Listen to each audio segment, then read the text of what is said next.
वतन में बेवतन माशूक आशिक जो मिलन कहिड़ो। वतन में बेवतन माशूक आशिक जो मिलन कहिड़ो। ज़मानो ज़ोर ते तड़ता तमाचिन खे तड़े थो पियो। वरण न वाट ते वेठल अॻियां जिते ऋण रड़े थो पियो। सवेरो इन पिंडाल में मौजूद हुआसूं। राम सिंह सोढे साहब जी स्पीच हली पे ऐं मुंहिंजे ज़हन में बार बार हसन दर्स जो इहो शहर आयो पे। मूं जॾहिं हुन जो आवाज़ ॿुधो पे, मूं जॾहिं हुन जो ॻाल्हियूं ॿुधूं पे त मुंहिंजे तसवुर में वतन खां धिकजी परे थियल माण्हुनि जो समूरो दर्द हुन जे आवाज़ मुंहिंजा लिया पाए रहियो हो। ही जेके माण्हू पंहिंजी धरतीअ खां धिकजी वेंदा आहिनि, जिन खां पंहिंजो वतन छॾाइजी वेंदो आहे, जेके पंहिंजे वतन खां परे थी वेंदा आहिनि, यकीनी तौर ते वतन छॾण जी जेका घड़ी हूंदी आहे,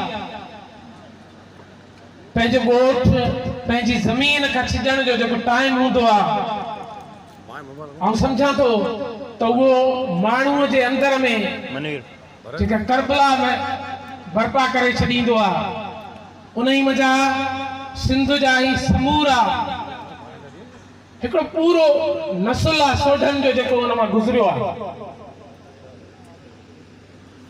ही जेका हिकिड़ी पूरी जनरेशन हुई, हिकिड़ा पूरा राज हुआ, हिकिड़ियूं पूरियूं गुआड़ियूं हुयूं जेके हिननि खां ख़ाली थी वियूं हुयूं। उन्हनि सभिनी सोढनि जो धरतीअ धिकाणनि माण्हुनि जो कर्ब राम सिंह सोढे जे आवाज़ में हुयो। हिते खोड़ ॻाल्हियूं थियूं आहिनि राम सिंह सोढे साहिब जे हवाले सां। हू रिवायत शिकन माण्हू हुयो, रिवायतुनि खे तोड़ींदड़ माण्हू हुयो। ये कम रिवायतूं तोड़ींदड़ माण्हू गैर मामूली माण्हू हूंदा आहिनि। तारीख़ जा उहे माण्हू हूंदा आहिनि जेके रिवायतुनि खे तोड़ींदा आहिनि। असां पंहिंजी धरतीअ खां ही जेको तव्हां हिते ॻाल्हि पे कई त राम सिंह सोढे साहब जेको हुन पार असांजे जूं जेके न्याणियूं पढ़णजी वेंदियूं हुयूं, उन ई खे रोकण जे लाइ हुन हिकिड़ी जदोजहद कई हुई, हिकिड़ी तहरीक बर्पा कई हुई। असां पंहिंजे अखियुनि सां उहे मंज़र ॾिठा हुआ, असां पंहिंजे अखियुनि सां उहे मंज़र ॾिठा आहिनि त उहे छोकिरियूं जॾहिं पंहिंजे ॻोठनि खे छॾे, पंहिंजे गुआड़ियुनि खे छॾे, पंहिंजे वतन जे वणनि खे छॾे रवानियूं थींदियूं हुयूं त उहे पंहिंजे वतन जे वणनि जी वेड़ वेड़ सां बखिजी ओछिंगारूं ॾेई रहंदियूं हुयूं। ऐं उन्हनि जो दर्द असां समूरनि जेके उन जा ॻोठा ई हूंदा हुआसीं, उन्हनि जे अखियुनि मां वसकारे जे मींहं जीअं वसी पवंदो। इहो को थोरो कमु हुयो छा त हिकिड़ो माण्हू उन रिवायत खे जेका सदियुनि जी रिवायत हुई ऐं जेका जंहिंजे लाइ मशहूरु हुयो त उहा सोढनि जे शहपर जी जेको वट आहे, उन जी जेका ऊंचाई आहे, उन जी निशानी हुई। पर हुन माण्हू उन रिवायत खे तोड़ण जी ॻाल्हि कई। ऐं सम्झां थो त उहे सभई न्याणियूं जेके पंहिंजे वतन में पंहिंजे वतन जे वेड़नि खां विछड़नि खां बची वियूं हूंदियूं, जिन पंहिंजे ॾियारियुनि में पंहिंजे होलियुनि जा त्योहार पंहिंजे भाउरनि सां गॾु कया हूंदा, जिन राखीअ ते पंहिंजे भाउरनि जे करायुनि में राखियूं ॿधियूं हूंदियूं, उन्हनि यकीनी तौर ते राम सिंह सोढे जहिड़े माण्हूअ खे दुआऊं कयूं हूंदियूं ऐं उहे दुआऊं हूंदियूं। ऐं मूंखे यकीन आहे त उहो सर्ग में हूंदो, छो त हुन जहिड़ा माण्हू जेके रिवायतूं तोड़ींदा आहिनि, जेके माण्हुनि लाइ सोचींदा आहिनि, जेके वतन लाइ सोचींदा आहिनि, उहे माण्हू नरक में वञी नथा सघनि, उहे स्वर्गवासी हूंदा आहिनि, छो त उन्हनि जा कम कयल आहिनि ऐं कर्म ई ख़ुदा खे वणंदो आहे। फितरत के कर्म ही वणंदो आहे। माण्हुनि जा स्टेटस न आहिनि वणंदा, माण्हुनि जो वॾ माण्हू न आहे वणंदो। तंहिंजे करे ॿी जेका ॻाल्हि हिते हुई त राम सिंह सोढे इल्म जी तरवीज जे लाइ कमु ते कयो। हुन चाहियो थे त हुन जी कम्यूनिटी दौर मटिजी चुको आहे। तव्हां पाण हिते मौजूदु आहियो।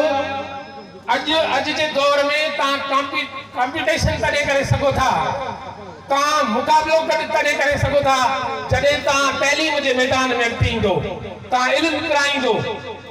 ऐं हुन माण्हूअ पंहिंजी कम्यूनिटी खे, पंहिंजे तरह जे माण्हुनि खे उन इल्म जी तरवीज ॾिनी। हुन इल्म लाइ इबादत समझी कई ऐं उन इबादत जे वे में कई।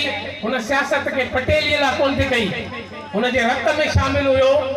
हिकिड़ी सवेरो हुन जी स्पीच में हिकिड़ी ॻाल्हि पे हली, हुन कई पे तो हुते भुज जे जेको आहे सो